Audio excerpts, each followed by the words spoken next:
Shalom saudara-saudara, hamba-hamba Tuhan yang terkasih. Hari ini kita sampai pada pembacaan firman Tuhan dalam kitab Yeremia 28 sampai 30. Yang saya ingin tekankan adalah di dalam kitab Yeremia pasal 29 ayat 7, ayat 11 sampai 14. Yeremia 29 ini merupakan surat yang dikirim Yeremia kepada orang-orang Yehuda yang berada dalam pembuangan di Babel. Memang mereka mengalami keadaan yang tidak mengenakan di sana. Nah, bagaimana seharusnya kita sebagai anak-anak Tuhan memandang keadaan yang sulit? Ada beberapa hal yang harus kita lakukan. Yang pertama, Tuhan meminta mereka untuk memandang dari sudut pandang iman. Salah satu perintah Tuhan kepada mereka adalah di dalam Yeremia 29 ayat yang ke-7, usahakanlah kesejahteraan kota kemana kamu aku buang. Bapak Ibu saudara-saudara, artinya Tuhan sendirilah yang mengirim mereka ke pembuangan. Kerajaan Babel hanya sebagai alat dalam rencana Tuhan. Latar belakangnya apa saudara-saudara? Selama beberapa generasi iman bangsa Israel mengalami pasang surut, seringkali mereka memberontak kepada Tuhan, sehingga Israel terpecah menjadi kerajaan Israel dan Yehuda. Itulah sebabnya mereka dihancurkan oleh bangsa-bangsa di sekitar mereka. Yang pertama, saudara-saudara, Tuhan meminta kita untuk memandang dari sudut pandang iman. Yang kedua, saudara-saudara, berdamai dengan diri sendiri. Di dalam Yeremia pasal 29 ayat yang ke-11 berbunyi seperti ini.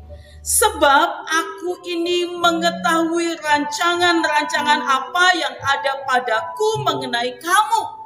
Demikian firman Tuhan, yaitu rancangan damai sejahtera dan bukan rancangan kecelakaan, untuk memberikan kepadamu hari depan yang penuh harapan.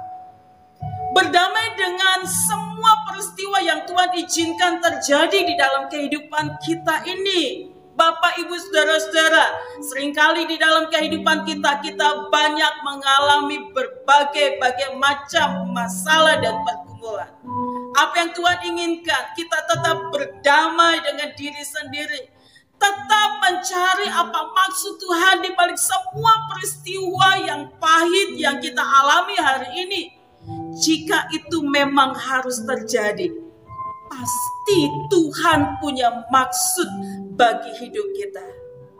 Seorang hamba Tuhan berkata bahwa pergumulan adalah berkat yang disamarkan. Yang ketiga, saudara-saudara, bagaimana seharusnya kita sebagai anak-anak Tuhan memandang keadaan yang sulit. Yang ketiga, saudara dan saya harus berdamai dengan Tuhan. Di dalam ayat 12 sampai 14 berbunyi seperti ini. Dan apabila kamu berseru dan datang untuk berdoa kepadaku, maka aku akan mendengarkan kamu. Apabila kamu mencari aku, kamu akan menemukan aku. Apabila kamu menanyakan aku dengan segenap hati, aku akan memberi kamu menemukan aku. Demikian firman Tuhan.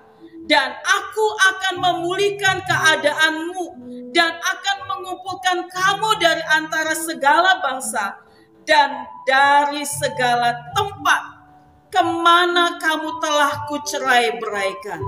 Demikian firman Tuhan. Dan aku akan mengembalikan kamu ke tempat yang dari mana aku telah membuang kamu. Berdamai dengan Tuhan dan tetap membangun komunikasi dengan Dia, Raja di atas segala raja, supaya Dia selalu diberikan kesempatan oleh kita untuk mendampingi dan memulihkan hidup kita. bahwa apa yang Dia janjikan tentang hidup dan masa depan kita itu sama sekali bukanlah omong kosong belaka. Luar biasa saudara-saudara. Kita mengucap syukur kepada Tuhan karena kita boleh memiliki Allah yang selalu mendampingi kita. Dia tidak pernah tinggalkan kita. Dia tidak pernah biarkan kita. Dia selalu ada bersama dengan kita. Dan Dia siap untuk memulihkan kita semua. Dan saudara-saudara, janji berkat-Nya, janji pemulihannya, kuasa kebangkitannya adalah janji yang nyata akan dilakukan oleh-Nya bagi kita. Itu sebabnya mari kita akan memandang dari sudut iman. Dan mari kita akan berdamai dengan diri sendiri dan berdamai dengan Tuhan. Yang menjadi pernyataannya, sudahkah kita mencari dan menemukan Dia? Masihkah kita punya waktu untuk berkomunikasi dengan Dia? Kita renungkan bersama-sama dan biarlah kita menyelidiki setiap hati kita. Mari cari Tuhan dengan sungguh-sungguh dan biarlah kita boleh sungguh-sungguh berserah kepada Tuhan. Amin. Tuhan Yesus memberkati kita semua.